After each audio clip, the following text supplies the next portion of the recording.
আজকে বাড়িতে আম মাখা করব, তার জন্য দেখো কত বড় একটা আম নিয়ে নিয়েছি। আজকে একটাই আম মাখবো। বাড়িতে আজকে আমি আর মা আছি, তার জন্য একটা আম মাখাই হয়ে যাবে। দেখো প্রথমে আমটি ভালো করে ধুয়ে আমি কেটে নিয়েছি, আর আমটা ছিল অনেকই বড়। আমটা আমি ভালো করে ছুলে নিয়েছি, আর কাটার সময় এত সুন্দর একটা সেন্ট বের হয়েছে, যেন মনে হয় আমি এখনই খেয়ে নিই। ছোলা হয়ে গেলে ভালো করে আমটি আবার ধুয়ে এই মেশিনের সাহায্যে আমি ছোট ছোট করে গ্রেড করে নিই। ফাইনালি আমার পুরো আম গ্রেড করা হয়ে যায়। দেখো একটা আম এতগুলো হয়েছে, বাটি একদম ভরে গেছে।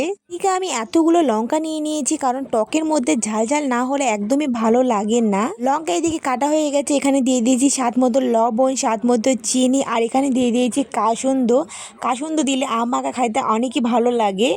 এদিকে দিয়ে দিয়েছি আমি লেবু পাতা। যে কোনো মাখাতে যদি আমরা লেবু পাতা দিয়ে অনেকই টেস্টি করে। তারপরে ভালো করে আম মাখাটি আমি মেখে নিয়েছি।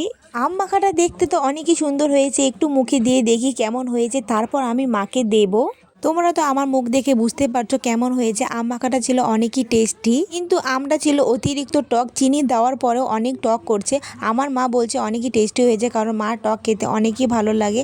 আমরা খেতে থাকি, আর তোমরা চ্যানেলটি সাবস্ক্রাইব করে দাও।